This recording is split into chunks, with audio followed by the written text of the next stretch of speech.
Deep in the heart of the ancient Champakwan forest, a bitter feud erupted that had every animal talking. On one side stood Chatur the fox, a creature infamous for his sweet words and his shady deals. On the other stood Bhairav the wolf, a gruff brute with a notoriously short temper and a heavy, intimidating paw. Their dispute was a tangled, exhausting mess of counter accusations. Chatur dragged Bhairav before the forest court, dramatically shrieking that the wolf had brutally robbed him of his hard-earned winter rations in the dead of night. Bhairav, furiously baring his teeth, fired back with his own angry claim. He hadn't robbed anyone. Rather, Chatur had shamelessly cheated him out of his rightful share during a recent trade, and he was simply taking back what was his.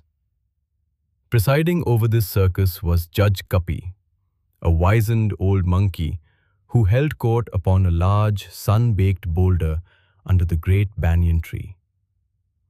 Usually, forest disputes were simple matters of territorial lines or stolen mangoes, but this case was a nightmare. For 3 days, the trial dragged on. It was a dizzying whirlwind of contradictions, fabricated evidence, and howling anomalies. Chatur would spin a brilliant, tear-jerking lie, only for Bhairav to roar an equally plausible, yet completely unprovable rebuttal. Finally, as the two predators began shouting over each other for the 100th time, Judge Kapi's patience snapped. "Silence in the court!"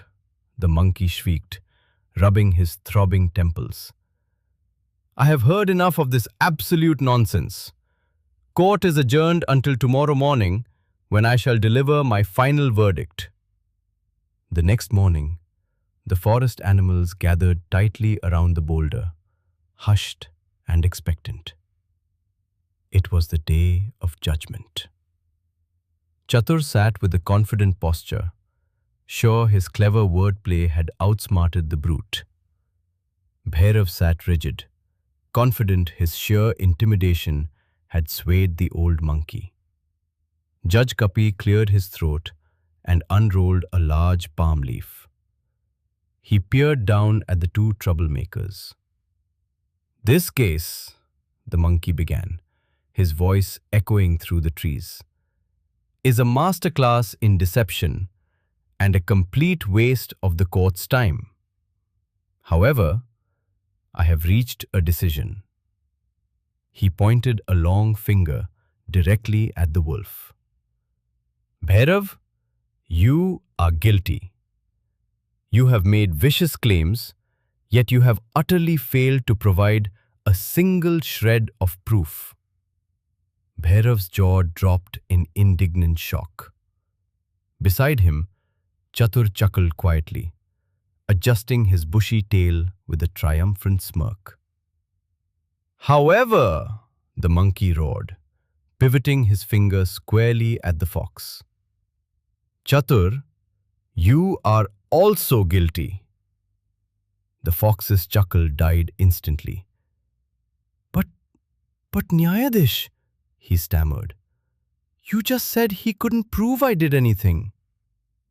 "He didn't have to," Judge Kapi replied, "because, as every single animal in Champakwan knows, you are a thief by your very nature.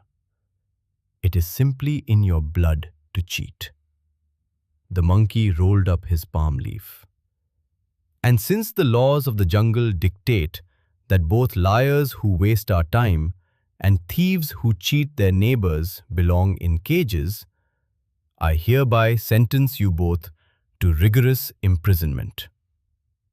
As the strong bear guards hauled the shell-shocked fox and the furious wolf away, Judge Kapi peeled a ripe banana, finally enjoying a well-deserved moment of peace and quiet under the banyan tree.